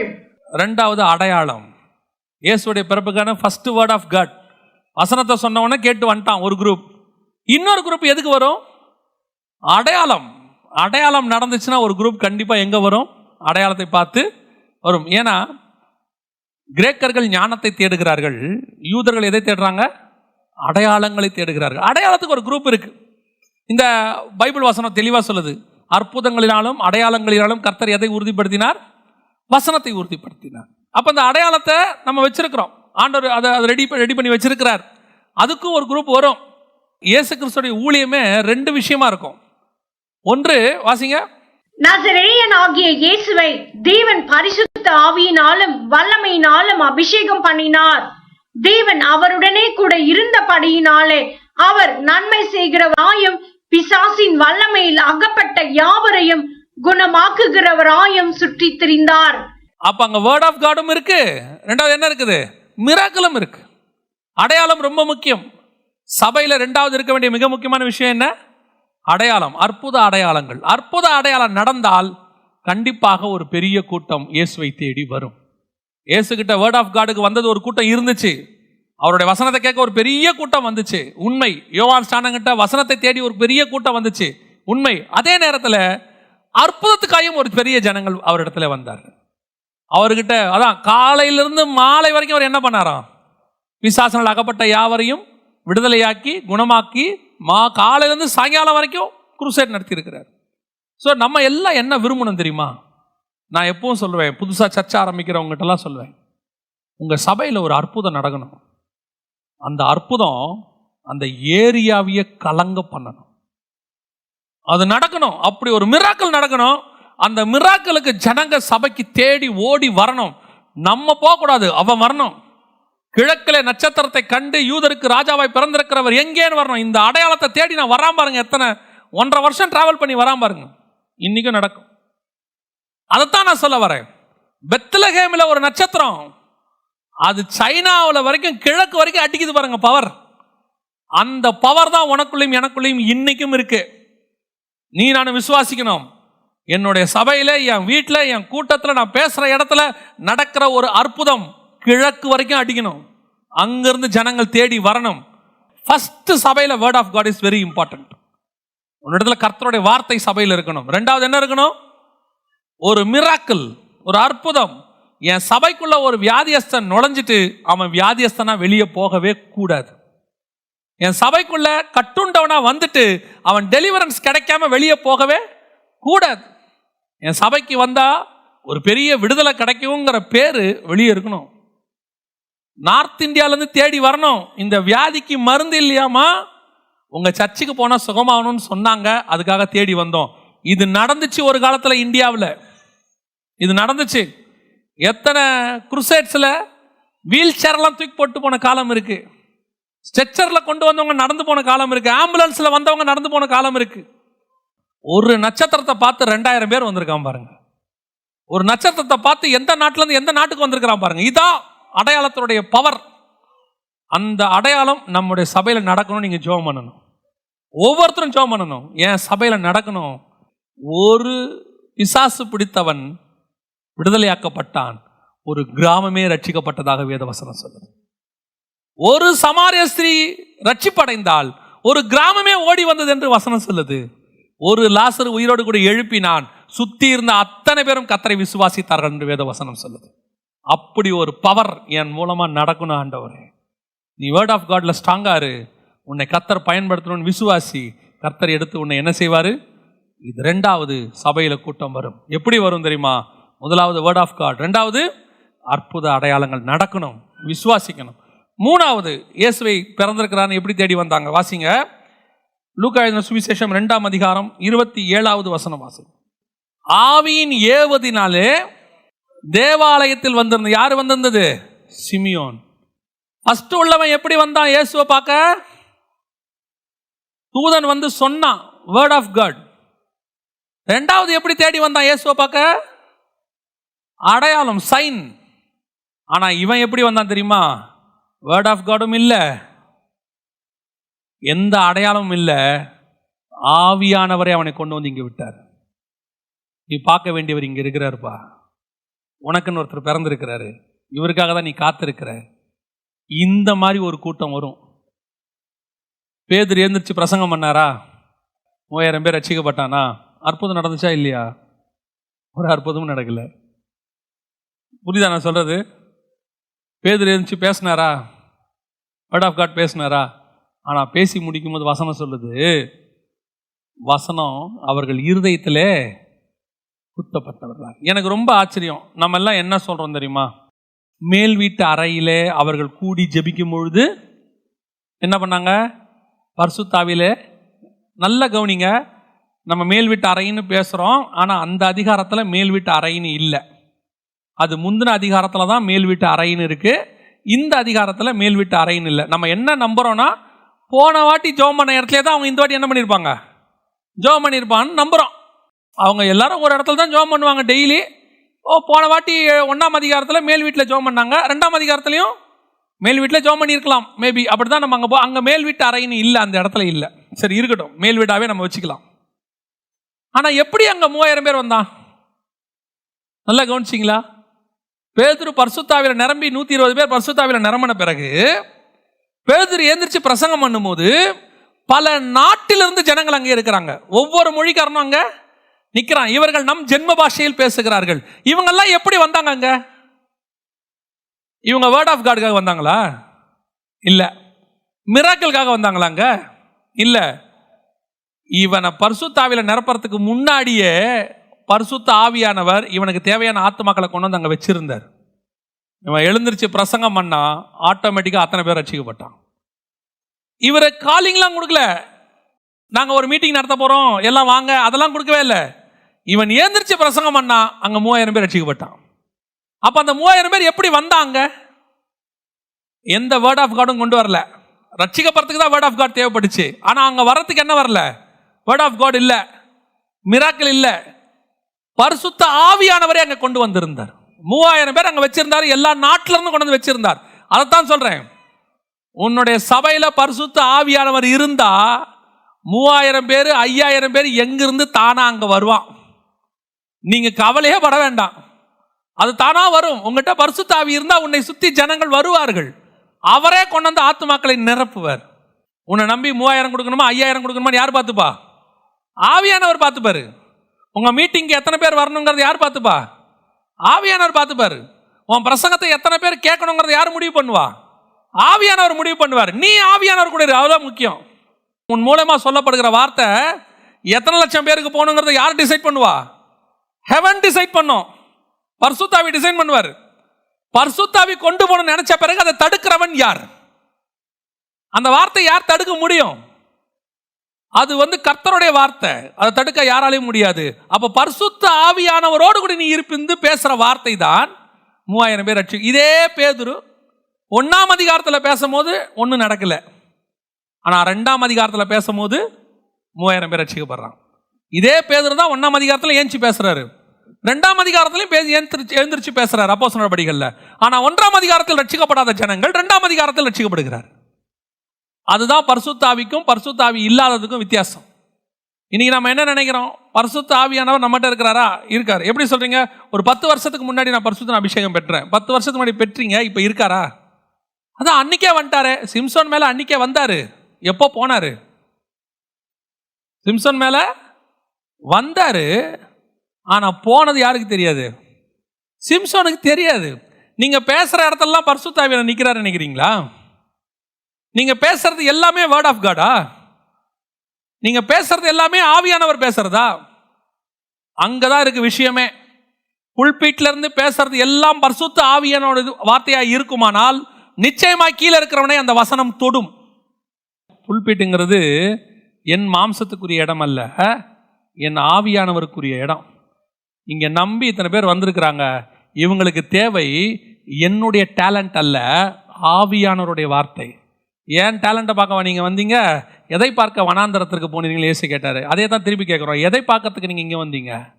கர்த்தருடைய வார்த்தையை கேட்கும்படி நாங்கள் இங்க வந்தோம். அந்த வார்த்தை பரிசுத்த ஆவியினால் நிரம்பப்பட்ட வார்த்தையாக இருக்கணும். அப்பத்தான் அந்த வார்த்தை இருதயத்தை தொடும். அந்த வசனம் தான் சாவர வரைக்கும் இருதயத்தில் நிற்கும். சிலர் பேசின வசனம் இன்னும் நமக்கு மனசுல நிக்குதில்ல. சிலர் பாடின பாட்டு மட்டும் இன்னும் நிக்குதில்ல. சிலர் பாடுற பாட்டு அந்த நேரத்துக்கு மட்டும் ஃபேமஸா இருக்கு, அதுக்கப்புறம் அந்த பாட்டே காணாம போயிடுது இல்ல. காரணம், மாம்சத்தில் வரும்போது கொஞ்ச நாள் நிற்கும், ஆவியில் இருக்கும் போது 50 வருஷம் கழிச்சு அந்த பாட்டை நீங்க பாடுவீங்க. பரிசுத்தவான்கள் அன்னைக்கு எழுதின பாட்டு இன்னைக்கும் ட்ரெண்டிங்ல இருக்கு.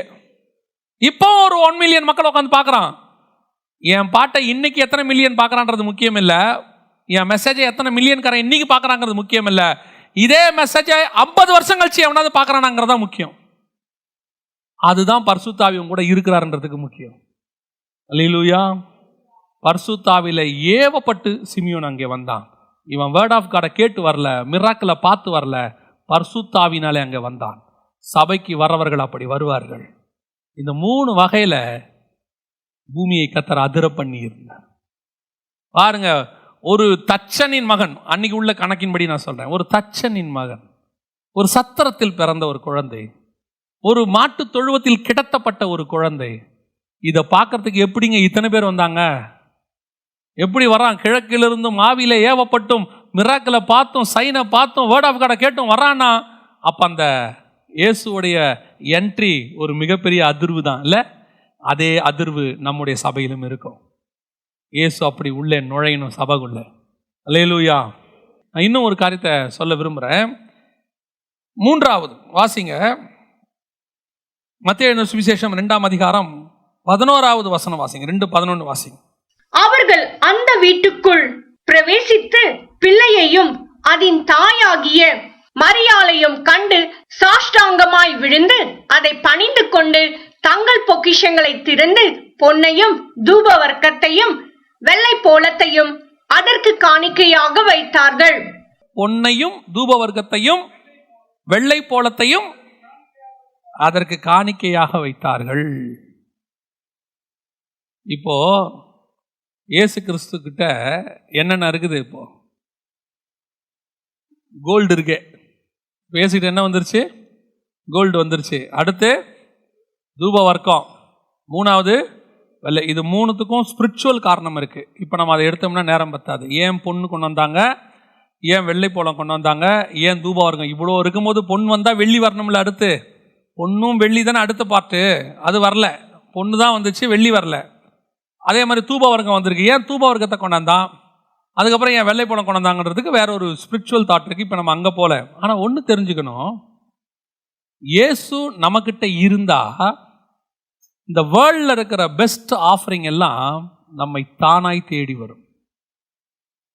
தானா வரும். பொன் வரும், வெள்ளை போலம் வரும். வெள்ளை போலங்கிறது வந்து நம்ம மிர்ரு சொல்லுவோம். ஒரு மிர்ருங்கிற வேர்டு ஒன்று யூஸ் பண்ணுவோம். அதுக்கு நமக்கு இந்த சென்ட்டுக்கெல்லாம் யூஸ் பண்ணக்கூடிய ஒரு மிக முக்கியமான பொருள்.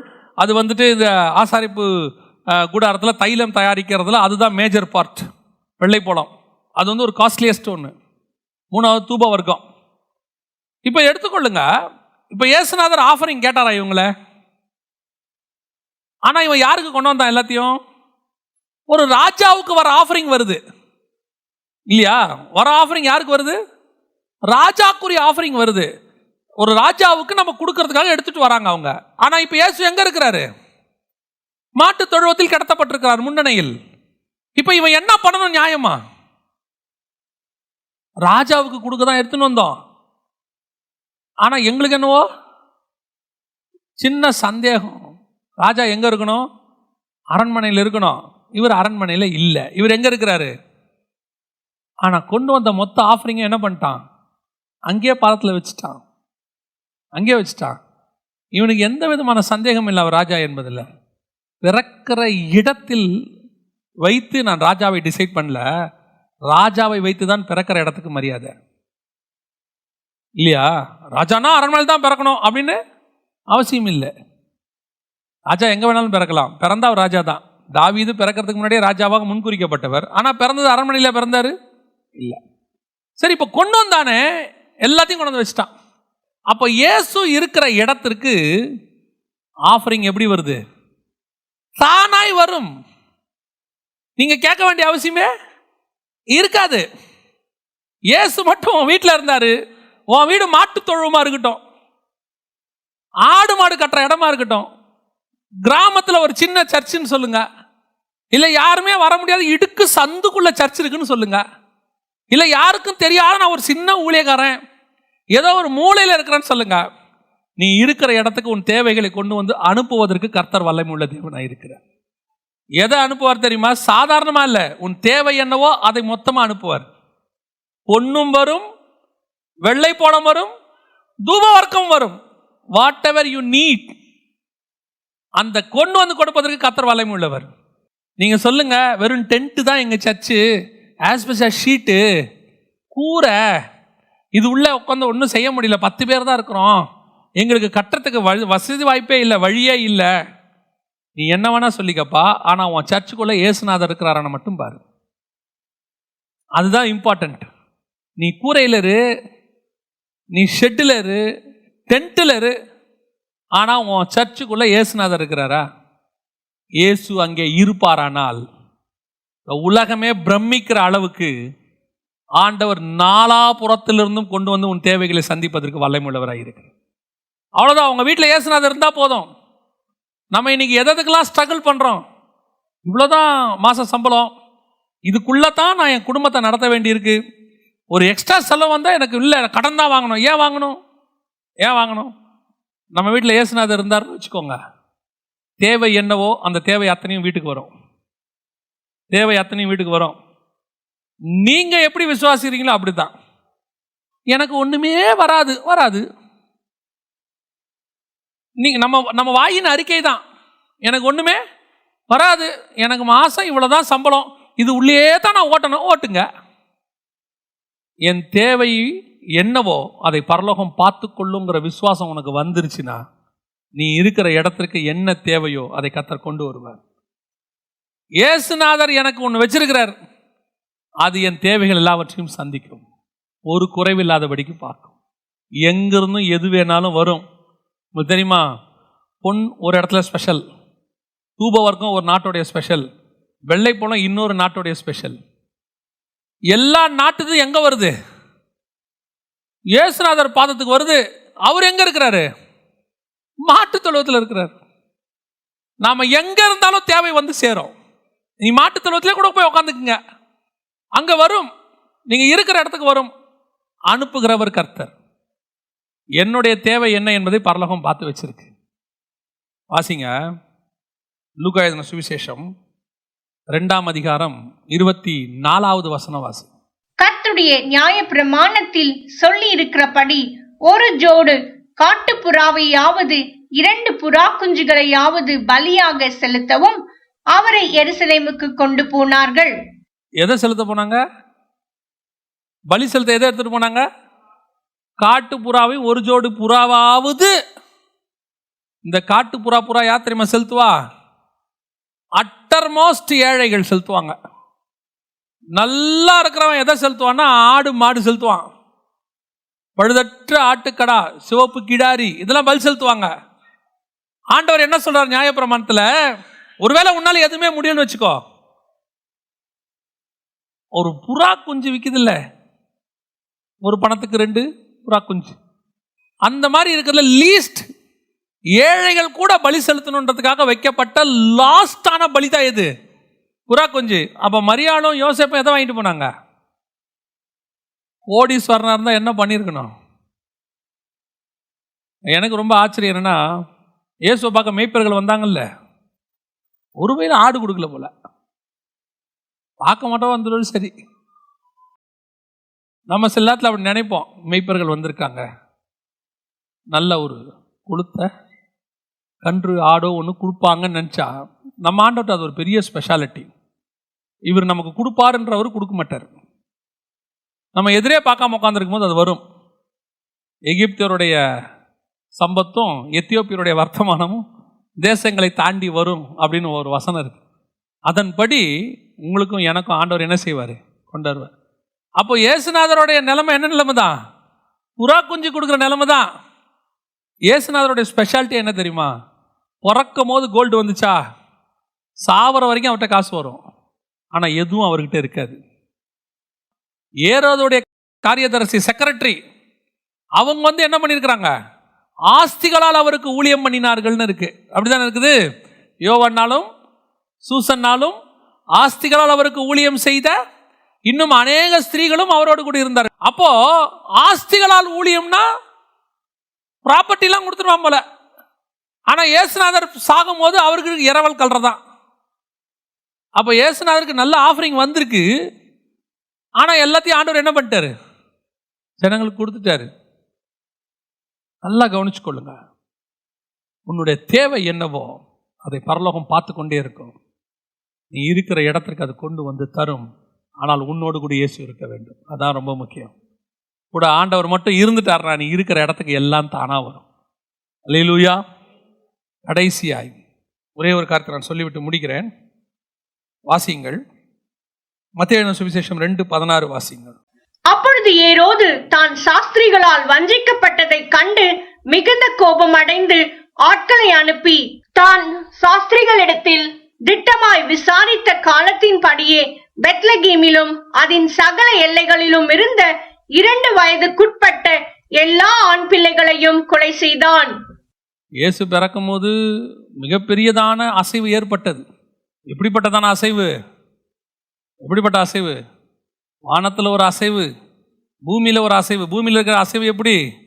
ஒருத்தன் கிழக்குலேருந்து தேடி வரான், ஒரு பக்கம் மெய்ப்பர்கள் வராங்க, ஒரு பக்கம் ஆவியில் ஏவப்பட்டு வரான், எல்லாம் ஒரு பக்கம் பொன் வெள்ளி எல்லாம் சும்மா பயங்கரமான கிராண்டாக எல்லாம் நடக்குது. எல்லாம் ஒரு பக்கம் நடக்கும், இன்னொரு பக்கம் கொலை பண்ணுறதுக்கு ஆளும் ரெடியாக இருக்கும், இன்னொரு பக்கம் அதுவும் ரெடியாக இருக்கும். ஆவிக்குரிய வாழ்க்கையில் உபத்திரவமும் ஒரு பார்ட். இது நடக்கும்போது இதுவும் நடக்கும். உங்களை ஒரு பக்கம் தூக்கி பிடிக்கும் போது கீழே தள்ளுறதுக்கும் ஒருத்தன் என்ன செய்வான்? ரெடியாக இருப்பான். இயேசுநாதருக்கு பொன் வெள்ளி எல்லாம் கொண்டு வந்து சாஸ்திரிகள் வச்சுட்டு திரும்பி போயிட்டான். அவன் போன உடனே அடுத்து யார் வர்றது? யார் வர்றது? பட்டயம் வருது, தேடுறா, குத்துறா, கொல்றாங்கிறான். என்ன நடக்குது? ஒரு பக்கம் கொலை, ஒரு பக்கம் சாவடிக்கிற ஆட்கள், ஒரு பக்கம் உன்னை தேடுகிறவர்கள், ஒரு பக்கம் உபத்திரவம், எல்லாம் வரும். உபத்திரவம் வராதுன்னு யார் சொன்னா? அது ஒரு பார்ட். இதெல்லாம் ஒரு பார்ட் மாதிரி அதுவும் ஒரு பார்ட். எனக்கு மிகப்பெரிய விஐபிஸ் ஈஸ்ட்ல இருந்து தேடி வந்து என்னை பார்த்து மிகப்பெரிய ஆஃபரிங் கொடுத்து விட்டு என்னை பிளஸ் பண்ணி விட்டு போனார்கள். உண்மைதான். என்னை பார்ப்பதற்கு மிகப்பெரியதான மெய்ப்பர்கள் வந்தார்கள், ஆவில ஏவப்பட்டு சிமியோன் வந்தார், எல்லாம் உண்மைதான். பின்னாடி ஏரோதும் வருகிறார், பின்னாடி உபத்திரவமும் வரும். ஆனால் ஒன்று மட்டும் தெரிஞ்சுக்கணும், உபத்திரவம் வரும், இதெல்லாம் எங்கிட்ட வரும். உபத்திரவம் மட்டும் என்னை சுற்றி வரும், என்னை தொடாது, என்னை அது சாகடிக்காது, என்னை அது கொல்லாது. எப்போ தெரியுமா? இயேசு உன் கூட இருந்தார். இயேசு மட்டும் உன் கூட இருந்தார்னா உபத்திரவம் வரும், வராமல் போகவே போகாது. எல்லாருடைய வாழ்க்கையிலும் உபத்திரவம் உண்டு. இயேசு உலகத்தில் உபத்திரவம் உண்டுனாரா இல்லைன்னாரா? உண்டுன்னு தான் சொன்னார். உலகத்தில் உபத்திரவம் உண்டு, திடம் கொள்ளுங்கள். ஆனா நான் உலகத்தை ஜெயித்திருக்கிறேன். உலகம் உன்னை ஜெயிக்கவே ஜெயிக்காது. உன்னை உபத்திரப்படுத்துறவன் என்ன செய்ய மாட்டான்? ஜெயிக்கவே மாட்டான், ஜெயிக்கவே முடியாது. காரணம், உன் கூட இருக்கிற இயேசு ஜெயித்தவர். அவர் ஜெயிச்சதுனால உன்னை தோக்க விட மாட்டார். அவ்வளோதான், முடிஞ்சு போச்சு. உன்னை தூக்கிட்டு ஒருத்தர் ஓடுறாரு, தூக்கிட்டு ஓடுறவர் ஜெயிச்சிட்டாரு, நான் எப்படி தோப்பேன்? அவர் கையில் இருக்கிற நானும் என்னதான் ஜெயிச்சதுக்கான அடையாளம் தானே. இந்த ரிலே ரேஸ் ஓடும்போது பார்த்தீங்கன்னா கையில் என்ன இருக்கும்? ஒரு ஸ்க்ரோல் மாதிரி ஒன்று இருக்கும். ஓடி போய் அவன் ஜெயிச்சிருவான். அவன் ஜெயிச்சான்னா ஸ்க்ரோலும் ஜெயிச்சதுக்கு அடையாளம். கையில் ஸ்க்ரோல் இருந்ததுனாலும் அவன் போய் ஜெயிக்கும் போது கையில் என்ன இருக்கணும்? ஸ்க்ரோல் இருக்கணும். அப்போ ஸ்க்ரோலும் ஜெயிச்சதுக்கான அடையாளம் தானே. அப்போ அவர் கையில் இருக்கிற நானும் யாரு? ஜெயிச்சதுக்கான அடையாளம். ஆனால் உபத்திரவம் வரும், கண்டிப்பாக வரும். இதெல்லாம் வருது, ரொம்ப சந்தோஷம். எல்லாரும் கொண்டு வந்து வைக்கிறாங்க, வாங்கும் போது சந்தோஷமாக தான் இருக்கும். எல்லாரும் வந்து பார்க்குறாங்க, உங்களை பற்றி சாட்சி சொன்னாங்க, நீங்கள் பரலோகத்தில் பிறந்திருக்கிறீங்களாமே. மெய்ப்பர்கள் வந்து சாட்சி சொல்லும்போது கேட்கும்போது எப்படி தான் இருக்கும்? சந்தோஷமாக தான் இருக்கும். சிமியோன் ஆவியில் ஏவப்பட்டு ப்ராஃபஸி சொல்கிறாரு, ஓ நீ அப்படி இருப்ப இப்படி இருப்ப. கேட்கும் போது எப்படி இருக்கு? நல்லா இருக்கு. ஆனால் பட்டயம் வரும்னு யாருமே சொல்லலையே. ஆனால் அதுவும் வரும். இந்த பட்டயம் வரும்போது நீ நினைக்கணும், ஐயோ ஆண்டவரே, இந்த பட்டயம் வரும் நீங்கள் எனக்கு சொல்லலையே. வெள்ளி வந்துச்சு, பொண்ணு வந்துச்சு, எல்லாம் வந்துச்சு, கேட்க சந்தோஷமா இருந்துச்சு. ஆண்டவர் சொல்வார், தம்பி இதுவும் ஒரு உன் வாழ்க்கையில் பார்ட். நீ கடந்து போகிற உபத்திரவம் இருக்கே, அதுவும் ஒரு பார்ட். உன்னை ஆசீர்வதிக்கிற ஆண்டவர் சில நேரங்களிலே உன்னை இது மாதிரியும் நடத்துவதற்கு அவருக்கு அதிகாரம் உண்டு. ஆனால் ஒன்று மட்டும் நிச்சயம், அதை நான் சொல்லிட்டு முடிக்கிறேன். வாசிங்க 20வது வசனத்தை வாசிங்க. அதே மத்திய 2:20. நீ எழுந்து பிள்ளையையும் அதன் தாயையும் கூட்டிக் கொண்டு இஸ்ரவேல் தேசத்துக்கு போ, பிள்ளையின் பிராணனை வாங்க தேடினவர்கள் இறந்து போனார்கள் என்றான். இதான் நடக்கும். உன்னை கொல்லணும்னு தேடுறவன் சாவானே ஒழிய நீங்களும் நானும் ஒரு நாளும் சாக மாட்டோம். அல்லேலூயா. சாக மாட்டோம்னா என்றென்றைக்கு உயிரோடு இருப்போமா? அந்த அர்த்தம் இல்லை. உன்னை வீழ்த்தணும்னு நினைக்கிறவங்க வீழ்ந்து போவார்கள், நீயும் நானும் விழவே மாட்டோம். சில நேரத்தில் ஓடி போய் பக்கத்து தேசத்தில் இருக்க வேண்டியிருக்கு. இயேசுநாதருக்கே ஏதாங்க நிலைமை. யூதருக்கு ராஜாவா பிறந்திருக்கிறவரே எந்த ஊர்ல இருக்கிறாரு? எகிப்துல இருக்கிறாரு. எகிப்துல இருந்துக்கிறாரு. வசனம் சொல்லுது இஸ்ரவேல் தேசத்துக்கு போங்க. ஏன்? அவருக்கே மிகப்பெரிய உபத்திரவம், அவரையே கொல்ல பார்க்குறாங்க. ஆனால் ஒரு நிமிடம் நிச்சயம், உன்னை கொல்ல தேடினவர்கள் இறந்து போவார்கள், உன்னை அழிக்கணும் நினைத்தவர்கள் அழிந்து போவார்கள். உன்னை எப்படியாவது கீழே தள்ளணும்னு நினைக்கிறவன் கீழே விழுவான், உன்னை அவமானப்படுத்தணும்னு நினைக்கிறவன் அவமானப்படுவான். கொஞ்ச காலம் அந்த பாடுகள் உண்மைதான். ஏன்னா அந்த பாடுகள் பின்னாட்களே உனக்கு மிகுந்த பிரயோஜனமாக இருக்கும்.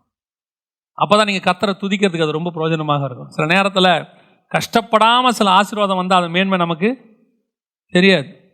நமக்கு கஷ்டப்பட்டு பணம் சம்பாதிச்சு நாம் மேலே வரும்போது நமக்கு தெரிஞ்ச அந்த பணத்தினுடைய வேல்யூ நமக்கு பிறந்த பிள்ளைகளுக்கு தெரிய வாய்ப்பே இல்லை.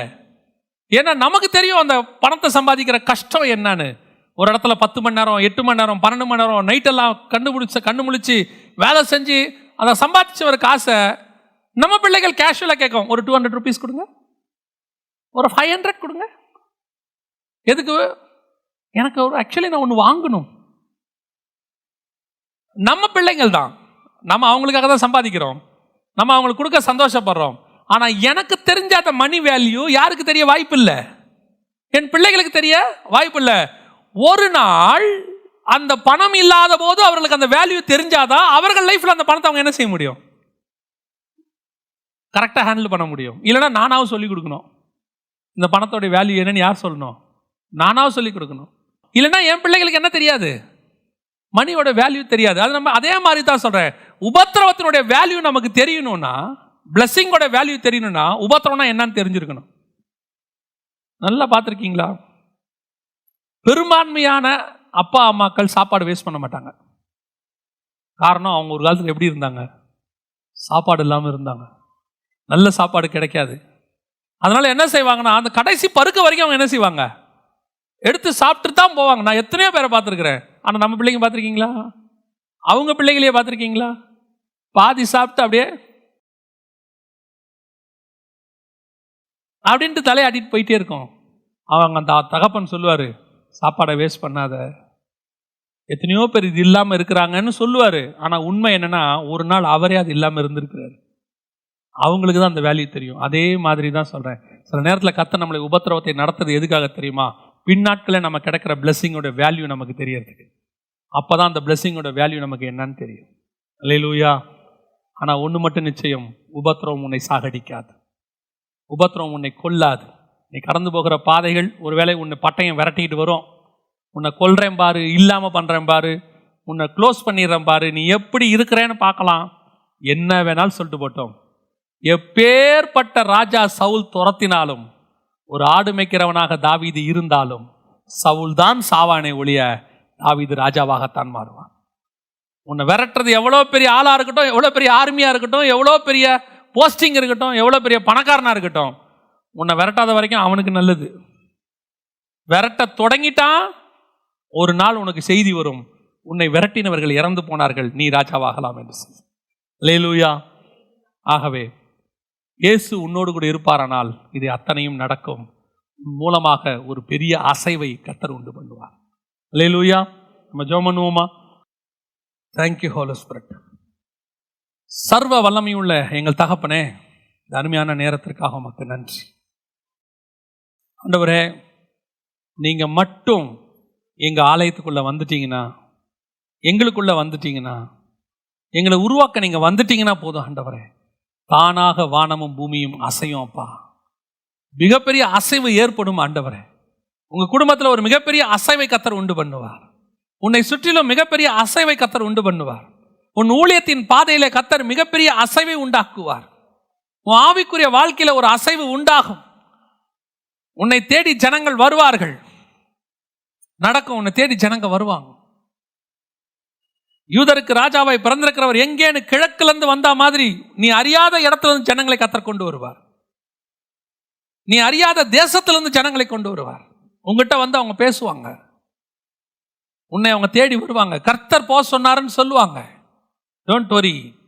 அது உங்ககிட்ட இருக்கிற வேர்ட் ஆஃப் காடா இருக்கும், அல்ல உங்ககிட்ட இருக்கிற மிராக்கிளா இருக்கும், அல்லது ஆவியானவரே கொண்டு வருவார். இது எதுவுமே இல்லைன்னு கவலைப்படாது. எனக்கு சரியா பேச வராது, எனக்கு அற்புத அடையாளம் செய்கிற பவர்லாம் இல்லைன்னா ஆவியானவரே கொண்டாந்து நிறுத்துவார். 3000 பேர் வந்து நிற்பான். கர்த்தர் அதை செய்ய வல்லமை உள்ளவராக இருக்கிறார். ரெண்டாவது, தேவன் உன்னோடு கூட இருப்பாரானால் நீ எதிர்பார்க்காத ஆசீர்வாதங்கள், வெள்ளை போலமும் தூப வர்க்கமும் பொன்னும் உன்னிடத்துல வந்து சேரும். எத்தியோப்பியருடைய வர்த்தமானங்கள் வந்து சேரும். எகிப்தின் ஆசீர்வாதங்களை எல்லாம் கர்த்தர் கொண்டு வந்து கொடுப்பார். எங்கிருந்து எப்படி வரும் தெரியாது, வரும். ஆனா விசுவாசம் ஒரு அல்லேலூயா சொல்லுங்க பார்ப்போம். கர்த்தர் உனக்கு நியமிச்சது வந்து சேரும். அதை ஒருவராலும் தடுக்க முடியாது. காரணம், அது கர்த்தர் உனக்கென்று நியமித்து வைத்தது. அது கிழக்கிலிருந்து வருமோ மேற்கிலிருந்து வருமோ எப்போ வரும்னு தெரியாது. ஆனால் ஆண்டவர் கொண்டு வந்து உன் பாதத்தில் வைப்பதற்கு வல்லமையுள்ளவராய். அவரே ஆட்களை அனுப்புவார், உங்கள்கிட்ட கொண்டு வந்து கொடுப்பாங்க. ஆண்டவர் கொண்டு வந்து வைக்க சொல்லுவார். இயேசுவின் பாதத்தில் கொண்டு வந்து வச்சாங்க, அதே மாதிரி உன் கையில் கொண்டு வந்து கொடுப்பாங்க. Thank you Holy Spirit. கடைசியாக நீ தேவன் உன்னிடத்தில் இருப்பார் என்று சொன்னால் சில விரோதிகளும் எழும்பத்தான் செய்வார்கள். உனக்கு விரோதமாய் பட்டயத்தை உருவார்கள், உனக்கு விரோதமாய் நாவுகளை அசைப்பார்கள், உன்னை ஒழித்து கட்ட வேண்டும் என்று அவர்கள் நினைப்பார்கள். ஆனால் முடிவு என்ன தெரியுமா? உனக்கு விரோதமாய் ஒரு வழியாய் வந்தவர்கள் 7 வழியாய் ஓடி போவார்கள். இல்லாமல் நீ தேடியும் அவர்களை காணாதிருப்பாய். கர்த்தர் உனக்கு விரோதமா பேசினவங்களை இல்லாமல் போக பண்ணுவார். நீயோ வென்றால் அதே தேசத்துல அதே இடத்துல உன் தலையை கர்த்தர் நிமிர பண்ணுவார். கர்த்தர் உன்னை உயர்த்துவார். காரணம், கர்த்தர் உன்னோடு கூட இருக்கிறார். இதெல்லாம் இயேசுவன் கூட இருந்தா நடக்கிற விஷயம். நீங்க அதில் மட்டும் ரொம்ப ஜாக்கிரதையா இருக்கணும். ஆண்டவரே, இந்த ஆலயத்தில் நீங்க இருங்கப்பா, நீங்க இருந்துட்டா மட்டும் போதும் ஆண்டவரே, இதெல்லாம் தானா நடக்கும். ஒப்பு கொடுத்து ஜெபம் பண்ணுவோமா? சர்வ வல்லமையுள்ள எங்கள் தகப்பனை, இங்கே ஜெபிக்கிற ஒவ்வொருத்தருக்காக நாங்கள் ஜெபிக்கிறோம். மகிமையுள்ள கரத்தில் தாழ்த்துகிறோம். வேத வசனத்தினுடைய காரியங்கள் 100க்கு 100 அவர்கள் இருதயத்துக்குள் செல்வதாக. ஆண்டவரே, இதனுடைய சொல்லப்பட்ட வார்த்தைகள் அவர் வாழ்க்கையில நடைபெறுவதாக. ஒருவேளை உபத்திரவத்தின் பாதையில் போயிட்டு இருப்பாங்கன்னா, தேவனாகிய கர்த்தர் அவர்களை விடுதலையாக்கி மீண்டும் எகிப்திலிருந்து கொண்டு வந்து இஸ்ரவேலிலே உருவாக்க போறதாய் ஸ்தோத்திரம். மகிமையுள்ள கரத்தில் தாழ்த்துகிறோம். நீர் மாத்திரம் மகிமைப்படும். எங்கள் ஆண்டவர் இயேசுவின் நாமத்தில் பிதாவே.